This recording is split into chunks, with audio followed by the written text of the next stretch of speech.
now we have this incredible compilation. It's about a minute and a half. Disney had an internal meeting of a ton of higher-ups. I'll tell you after we play the clip who some of these people are. But a ton of higher-ups, they did this internal meeting about the Don't Say Gay bill and how they intend to continue to infect people with this woke bullshit. And it got exposed, of course, because everything gets exposed, of course, these days, because things are on Zoom and everywhere else. So just take a look and listen to these series of people who they want your kids. Last summer, we removed all of the gendered greetings in relationship to our live spiels. So we no longer say ladies and gentlemen, boys and girls. We've provided training for all of our cast members in relationship to that. So now they know it's hello everyone or hello friends. We are in the process of changing over those recorded messages. And so many of you are probably familiar when we brought the fireworks back to the Magic Kingdom. We no longer say ladies and gentlemen, boys and girls. We say dreamers of all ages. I'm here as a mother of two queer children, actually, one transgender child and one pansexual child, and also as a leader.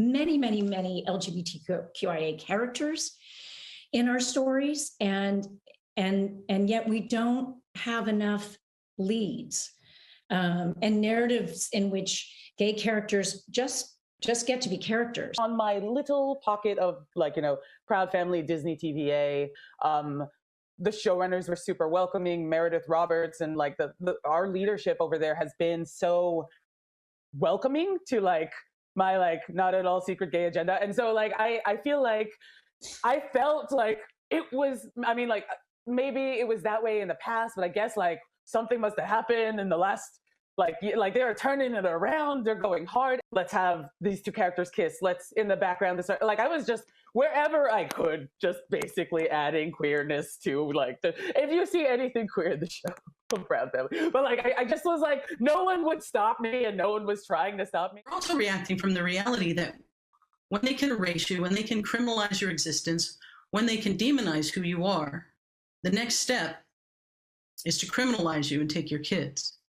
And we're already seeing that in Texas. So the slippery slope between these ugly messages, emanating from legislative leaders in our state, and then amplified by our governor, whose spokesperson immediately began calling everyone who opposed this bill groomers, AKA pedophiles. Yeah, I've had the privilege of working with the Moon Girl team for the last 2 years, and they've been really open to exploring queer stories. And so I put together a tracker of our background characters to make sure that we have the full breadth of expression.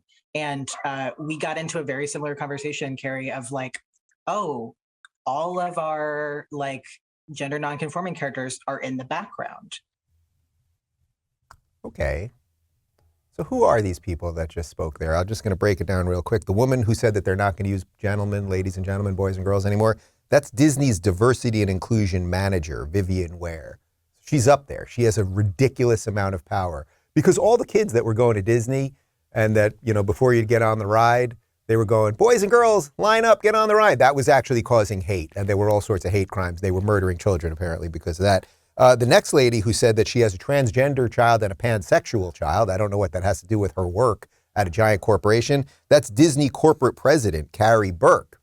So congratulations, you have those kids. That's just fine with me. I don't have a problem with gay people, actually. I think it's a perfectly normal part of society. There are gay animals, there are gay human beings.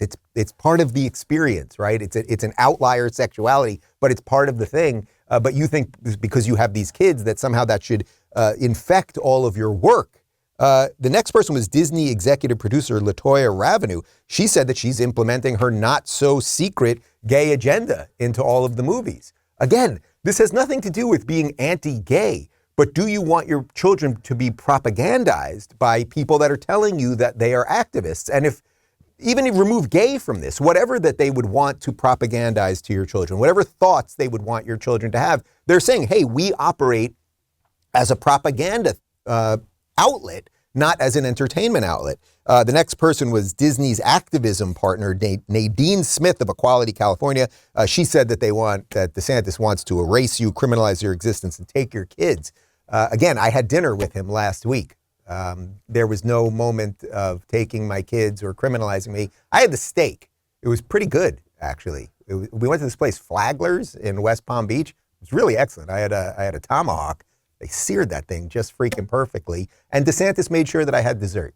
So that's the reality of what's going on here. I want to give a quick shout out to Chris Rufo, who you guys know, he's been on the show many times, who is exposing most of this. I think he was the one that got this video because he gets all of these leakers at these companies to send him videos. And it's important to know what these people are doing. This has nothing to do with being prejudiced towards gay people. This has nothing to do with breaking up gay families or not allowing a kid to say, I have two dads, or that the parents can't come to the play at the school or anything else. This is about transparency in education and making sure that state employees cannot infect children with whatever their ideas are and then hide it from the parents.